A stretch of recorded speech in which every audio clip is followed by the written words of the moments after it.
So what if you could only have one? Voice recognition authorized.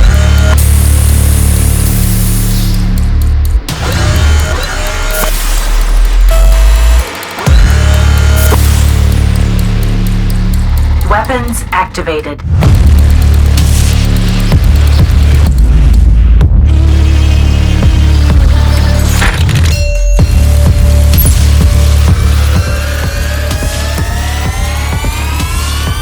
Mission complete.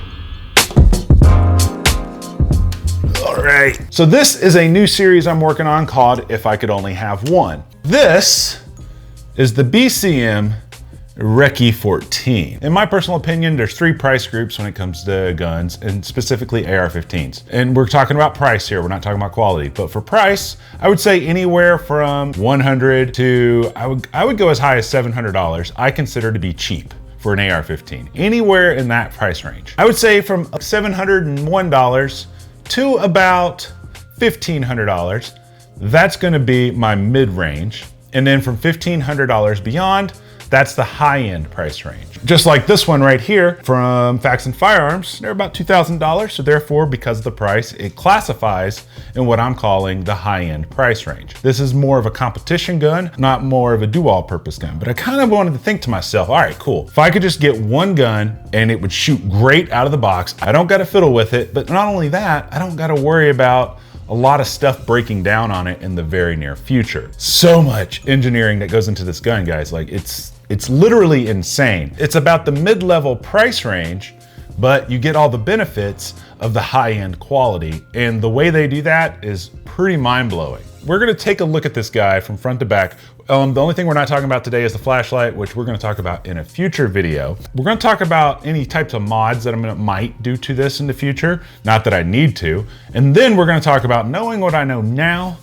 would I buy this or not? For those of you that are new to this channel, if you see anything in this video that you want to pick the current prices of, follow the first link in the video description. Let's start out by just going over what all comes in the box. With the BCM RECCE 14, you know, this gun is nothing new. It's been out for a few years now. I think that's what made me decide to reach out to BCM to see if I could get one, because even after 3 years, nobody has found anything wrong with it. So when you unbox this gun, obviously the scope's not in it, but it looks just like this. Comes with a BCM steel magazine, which is nice. It also comes with a QD sling swivel attachment. It fits onto your M-LOK. And then you also have a rail attachment right here. And I just kind of put them on there in these positions just to show it to you. I will have a sling and a light and all that stuff coming in future videos for this. But as of right now, that's what it looks like. It also comes with a lock and all that other stuff, you know, that typical guns come with. The one thing that just threw me off completely was the center of gravity and the way that the weight is balanced on this, because I've never felt a rifle that was balanced as much as this one does. And I think that's due to a couple of things. The first thing I think it's due to is the 14.5-inch barrel that has a pin and welded Mod 1 compensator on it. We'll talk more about this stuff here in a second. But all the weight seems to be centered right here. So I think that helps with shaving off some weight. I also think that this handguard helps with saving some weight. This is the MR 13-inch handguard on it right now. I did choose to get this one in M-LOK, but you can get this in key mod as well. There's two main things that are important to making a really good AR-15, because when you look at this gun, it doesn't look like anything special. And you're like, well, why am I even watching this freaking video? Two things that make an AR-15 a notch above the rest. Number one is the materials used for the manufacturing. And then secondly is quality control. I've done some research on it and figured out what all they're using, the ways that they quality control things, and wow, it'll blow your mind. But first, let's just take this apart so we can get a look of it inside. We're gonna go over shooting footage here in a little while. You know, I haven't cleaned this or anything. I just lubed it up and took it to the range, and that was about it. I'm just wiping all this excess oil off because it's so shiny under a camera. So on the receiver set right here, you're gonna notice a couple of interesting things about it. One, it's nothing special. You know, it's not CMC, it is forged, made out of 7075 T6 aluminum, mil-spec Type 3 Class 2 anodizing. Nothing special about that. They do have the BCM lower parts kit with the BCM, looks like a nickel-coated trigger. I could be wrong about that. If I am, I will notate that on the screen. Interesting thing was the trigger was pre-greased when I took it out of the box. So that was very nice. It is a very, very smooth trigger. We will do a weight test here in a second when we put it back together. We have our standard safety, 90-degree safety. Back here, you can see the castle nut has been staked right here, as well as over here, and it's not coming off unless you want it to come off. Let's check out our buffer system. So on our buffer, we got an H buffer and our buffer spring. You know, nothing fancy. There's no silent capture things in there. This is literally designed for a SEAL team, and it was actually designed by a SEAL team. So that's very interesting. One thing I do like about it is their gunfighter grip. This grip also has storage in it right here. And I like that this cap doesn't come all the way off like the Magpul ones. The Magpul ones, you can pull them off and lose them. I like that it's hinged. So that's a very nice feature. Put some extra batteries in there for your optics or, you know, anything else that you can think of, Band-Aids, what have you. But the coolest thing I like about this grip is, in fact, the grip angle. So this is a standard Magpul grip. You can see how far back that's angled in comparison to this. And right here we have a Hogue grip, super comfortable, but still it's angled back, similar to your standard A2 style grips. This is the Magpul K2 grip. So the grip angle is pretty much the same as this. But the one thing I like about this one is the texturing on the sides. It's literally looks and feels like someone hand stippled it, but I know that they didn't. On the back of the end plate, you got another spot for a QD mount for a sling. And then we got the BCM stock. I used to think these were ugly, and then I tried this one. So essentially, this one kind of combines two of my favorite stocks ever. One of my favorite stocks is the Magpul STR. The main reason I like this one is it has this friction lock and it doesn't wobble, but I also like that I can get a cheek weld on it. The downside to this one is the weight. And so typically when I want lighter weight, I like these Mission First tactical stocks.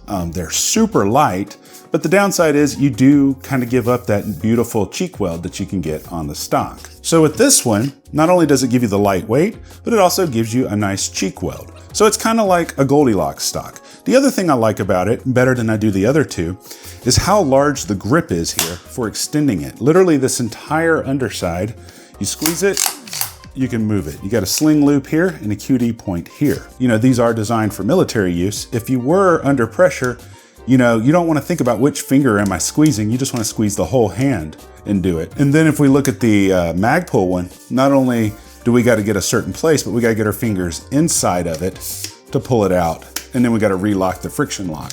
Lightweight, but it's also super easy to extend.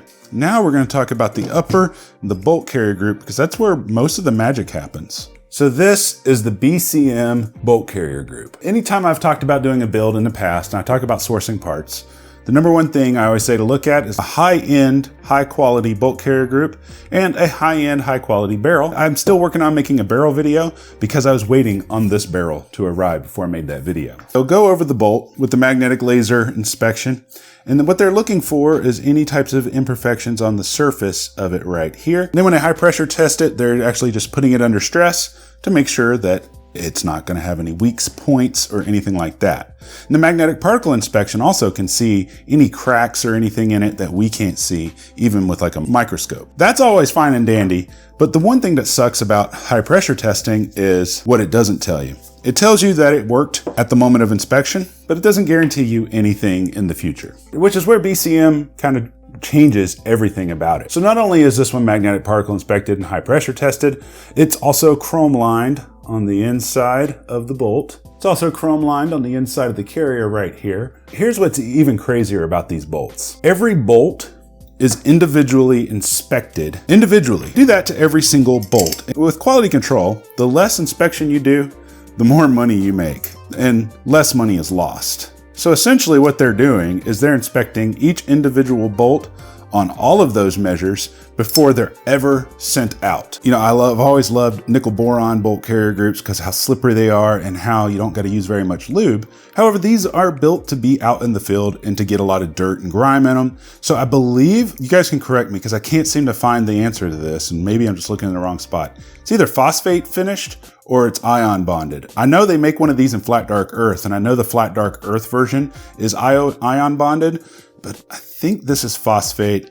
Don't hold me to that. Another thing I wanted to mention about the bolt carrier grip I kind of forgot is it is properly staked on the gas key. These are not going to back off at all.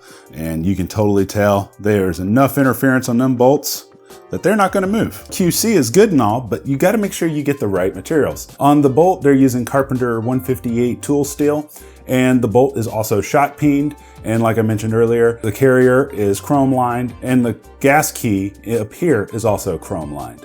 It's also using grade 8 hardened fasteners, a tool steel extractor over here. I remember back in the day, whenever people would have problems with their extractor, they would just go buy a BCM extractor and extractor insert, and they'd never have problems again. I thought that was very fascinating.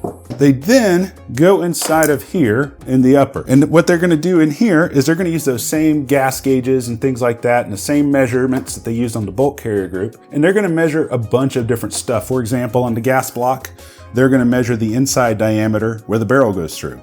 Then they're gonna measure the inside diameter where the gas tube goes in. If that passes, the outside diameter of the gas tube itself, and make sure that that's concentric with the inside of the gas port. I mean, that's insane. And then there's also 2 more spots way back here that they measure as well. Then what they do is they measure the inside diameter of this gas port, and they make sure that the inside diameter of the gas key is concentric with the outside diameter of the gas tube right here, so you get perfect alignment. But nonetheless, it's really cool that they make sure that all these parts fit concentrically.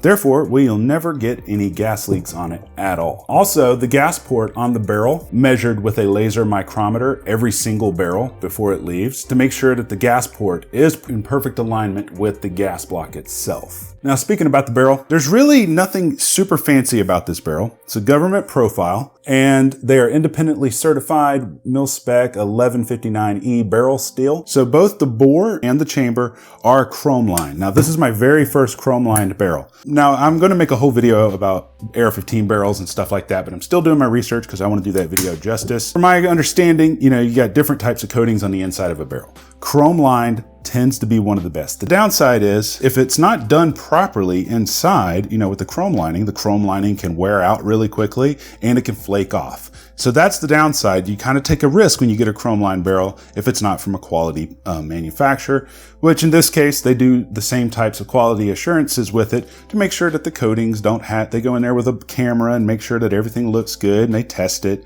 and all that other stuff. It's also high pressure tested and magnetic particle inspected. Barrel finish is a manganese phosphate, and this one in particular is a 1-in-7 twist, and it's chambered for 5.56 NATO. And we're going to talk a little bit more about this compensator here in a minute, because this is very interesting indeed.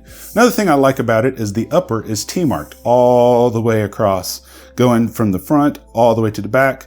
That way you have a reference of where you put your accessories. If you took away all of the quality control on this, you just get a standard AR-15, and that's it. I mean, that's all cool and all, but realistically, how does it shoot? So when I took this gun out of the box, there was no scope on it or anything. The first thing I noticed was not so much on how it's lightweight. I mean, it only weighs about 6 pounds. The one thing that I noticed tremendously about this gun was the way that the weight is centered. So if we take this gun right here, which is my very first AR-15 build, it didn't look like this when I first built it, but I've upgraded it since. This one has a 16-inch barrel, and it's got this little bit longer muzzle brake on it. But one thing I didn't notice about this gun until I held and fired this gun was how front heavy this gun is. And so what I mean by that is, let's say I'm in a high ready position and I'm gonna get ready to press out and shoot. So I come like that and I shoot. Well, one thing I've noticed about this, if I don't consciously make an effort to prevent this from happening, is when I go to press out, though my buttstock wants to fly up too high before I bring it into my shoulder. And that's because the front is so heavy that it's pulling it down. Also, if I'm in low ready and I'm coming up, I feel like I got a lot of weight that I got to sling upwards, and I just feel like I'm a lot slower. And I didn't, like I said, I didn't realize this until I was able to hold this gun. So with this gun, all of the weight is pretty much centered about in the middle of the mag well right here, okay? The first thing that I figured out was, number one, if I'm in high ready and I'm ready to go out and press out and shoot, I could just go like that, and I never have to worry about this buttstock flying up too high above my shoulder. It's just perfect every single time. Also, if we're doing low ready and we're coming up and we're gonna shoot, we're like, boom, it's almost effortless in comparison to my other AR-15s. I mean, it's just amazing. the way that it's weighted tremendously makes a difference. Now at the range, I got this zeroed up with the Nikon Black Force 1000 on here. It's a 1:4 scope. We will have a dedicated video about it in the very near future. Unfortunately, I was limited to about 75 feet, in distance, but it grouped really well no matter where I shot it. And I got this barrel really hot because I know that getting a barrel hot can sometimes mess with it, even at 75 feet. Didn't notice any differences in the way that it shoots. It does have this flash hider / muzzle brake on it. And on their website, it says this is not a video game muzzle brake. It's not going to shoot as flat as something like this. And that's because these are developed for military and law enforcement and close quarters applications. And the last thing you want if you're clearing a building to have all this side blast come out of here and mess with your teammates, or their side blast coming out and messing with you. So it's still a flash hider, but it's also a compensator. And it shoots relatively flat. It shoots really soft considering how light it is and the shortness of the barrel. I didn't have any break-in period with this gun. I just slapped a mag in there, charged it, pressed out, and started shooting. No failures to feeds, no jams, nothing. Like everything runs like a well-oiled machine. And any AR-15, regardless of the price, should. But this one, it's something that cannot be translated through the camera. When you feel the controls on it, when you press it out and you actually fire it, there is a feeling to this that none of my other guns have, except for maybe the Faxon. But like I said, the Faxon's $500 more and it's not a duty built gun. This is a performance gun. But I digress. Shoots really nicely. That's all I'm gonna say about that. Held its groups really well. Once the fire hazards are lifted, probably in September, October, we are gonna take this out to some longer distances and see how it groups there, and just to make sure that everything is good. But I have a 50-yard zero on that. And for 5.56/223, for those of you that don't know, 50-yard zero will make you dead zero at 50 yards and 200 yards. That's my favorite place to zero. I'm gonna make a video about that coming very shortly, so make sure you're subscribed so you can watch that. So let's talk about any types of future modifications that I might wanna do to this gun and the pros and the cons of it. So as far as modifications are concerned, I've already got the optic on there, Nikon Black Force. We're gonna talk about that more in a new video. I also have this Olight Warrior X on here. I'm just testing this. I don't know 100% if this is the light that's gonna stay on it, but I'm testing this for a future video. So we're definitely gonna put a light on it.